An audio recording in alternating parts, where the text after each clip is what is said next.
Hello traders and investors, it's Trend Trader here.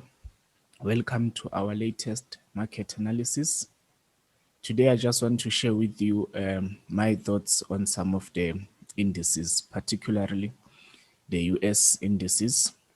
So we'll be looking at stuff like the Dow Jones Industrial Analysis, S&P 500, Nasdaq, and then maybe other global indices. So the first one that we are looking at, it's the Dow Jones Industrial Average. Here, what we see is that it has attempted to break above the 33,000, about 33,108 level, but that it made a quick pullback to near the 32,000 level. So at this moment, it's currently moving up back at this resistance level. What we would like to see from this is for the DJI to break and close above the 33,200 points. That would be a sign of an upward movement continuation. So that is what we want to see. And if it breaks and close above 33,200, then we will look to buy these futures and then have our stop just multiple ATR below this level. And then let's look at S&P 500. Remember that for S&P 500, there is an XPX or SPY ETF. So if you don't have a futures trading account, you can consider buying the S&P 500 ETF. So previously we mentioned that the S&P 500 ETF was trading in a small range. So what we were anticipating at that moment, because at that time when we made this video, S&P 500 was at this level, we were expecting S&P 500 to either break above and trade higher, or else we anticipated that S&P 500 was going to come back and retest this level, then reject the lower prices, and then trade higher back to the 3,970 level. As you can see, what happened is that it did find a bit of a resistance, but instead of trading all the way to this support line, it just made a quick retracement going up there. So now with this, what we saw is that it actually made a higher low compared to the previous low. So now it's back to this resistance level. Same thing like the Dow Jones. What you want to see, you want to see S&P 500 break and close above this level. That would be a sign of a continuation. And then if it does that, we'll want to go long on the S&P 500 with the stop at multiple ATR level below this swing low or near 3,800 points. So that is what we are waiting to see. Again, if you don't have a futures account, you can buy the S&P 500 or SPY ETF. Then let's go to Nasdaq. Okay, let's pull up this 50-day moving average. As you can see, the S&P 500 and the Dow Jones are trading above the 50-day moving average. So there we are confident that those two futures are in a strong uptrend. But Nasdaq is currently depressed. So there are so many things that can happen here. Ideally, we want to see Nasdaq trading above the 50-day moving average. If it does that, if it closes above that, then we will buy and set a stop loss anywhere here, targeting this swing high. So it will be a short-term swing trade just to see a Nasdaq going back to that level. But also something to keep in mind is that there is this what looks like a trend line.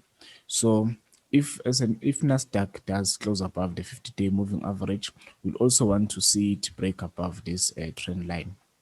Let me use a proper line so that we can have a better visualization of that. Okay.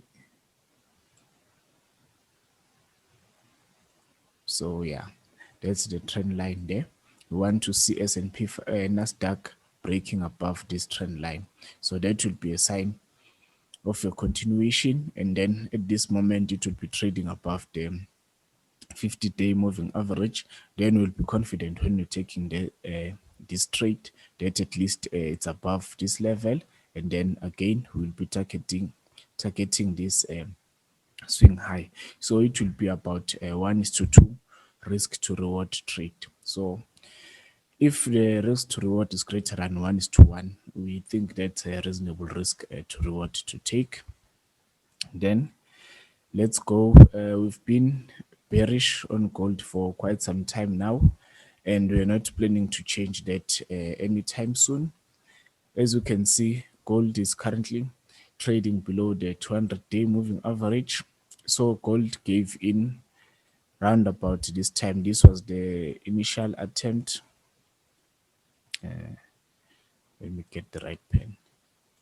So this was the initial gold failure which happened sometime in December 2020, and then when it broke and closed above, this was somewhere around February. As you can see, that it broke down to come to this resistance level, which was the previous the support level, not resistance level, the previous support level. Then it attempted to rally a bit, but as you can see here, we have a death cross, a 50-day moving average crossing the 200-day moving average from above. That's a sign of a bearish indicator. So now the gold will find resistance from time to time from this 50-day dynamic moving average. So what we're waiting to see now is for gold to come back to this support level. What we want to see is that will gold find support here and then rally up there. Otherwise, the other scenario is that gold will break down below this support level, then maybe retrace just to retest it and then continue to trade lower. So if you go to these price levels on the site, that's about 1,580 points. So if this gold does not find support at this 1,700 level, then we would expect it to break down further, targeting 1,500 points. So at this moment, we don't see a good picture for gold. And if you are a short seller, you might consider selling that, but also keep in mind that there might be that potential rally in gold as well. And finally, let's look at gold, not gold, Brent crude. So yeah, there's the WTI and then there's Brent. I've been trading Brent. So here with Brent, we had a great run. We bought Brent when it broke above the 200-day moving average, which was near $43 per barrel. We held all the way up to about $68. So we were able to get some good coin from it. And then from there, we anticipated a bit of resistance. As you can see, there's this swing high there around $70 per barrel. And the stock, the futures market behaved as anticipated. As you can see, there was that pullback to this support level. So now, as much as remember that resistance level is not a single line, it's an area. So resistance or support can happen here, or it can happen here, or it can happen anywhere in the middle of that area. It's not a single place whereby you will know for sure that, okay, when the security touches that level, then it will bounce up. So now it looks like Brent crude did find a bit of a support somewhere near $60 per barrel. So now what we want to see Brent continuing to trade all the way higher to touch $72 per barrel, and then eventually breaking above this level. So when it breaks above 72, it can either retrace and then continue on its way up, or it can just break above and then continue to trade at a higher level. So if you want to take a bit of a swing trade from here, Okay, the price is currently around $65 per barrel. You can just have a stop level, multiple ATR here, and then set your short-term target at this previous swing high, and then maybe have another mid-term target just in case Brent does break above retest and then continue to trade high. Remember, whenever you take a trade, you need to ensure that the risk that you are taking is less than the reward. Because if the risk is greater than the reward, basically you are just working backwards. No matter how many times you are profitable, there is a fair chance that you will give back some of the profits. So always ensure that the risk that you are taking is way below than the reward that you can get. Ideally, I like to trade 1:3, but my preferred risk to reward is 1:5, because that means that out of 5 trades, I can be wrong one, or I can be wrong 4 times and still make money, or at least break even. So if I'm correct 2 out of 5, then definitely I'm making money from the trade. So that is my approach to trading. It's focusing on risk. What else? Well, I don't trade VIX. I don't even know what's happening. I just keep on seeing spikes. So there's nothing much that I can say there. So yeah, we are looking at the Dow Jones Industrial Average. We just want to see it breaking above 33,200 points. Then we'll have a long position. Also, Nasdaq, we're waiting for Nasdaq to break above the 50-day moving average, or to break this trend line and then trade all the way up. Then we'll have a position there. And then look at S&P 500. S&P 500 is already near the all-time high once again. So we just want to see it print a new all-time high. Then we get in there. We set our stop somewhere around 3,800 points. And then for gold, we are still bearish on gold. We're not looking to buy gold anytime soon. What we want to see is whether gold find a support somewhere around 1,600, 1,700 points. If there's a bit of a rally, we'll see if that rally will be sustained. Otherwise, it will have a bit of a resistance from the 50-day moving average. And then if the support level breaks down, then we expect gold to trade further down all the way to about 1,600 points.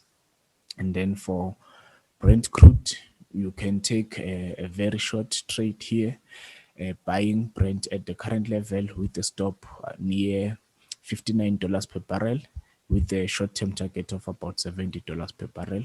But a medium term target could be 72 to 75 dollars per barrel. So we think those trades are worthwhile to be considered. So thank you for staying on this analysis. If you haven't subscribed, we'd like to ask you that to subscribe. And if you find the content of this channel helpful, please click the like button. So we'll see you on the next analysis. Cheers.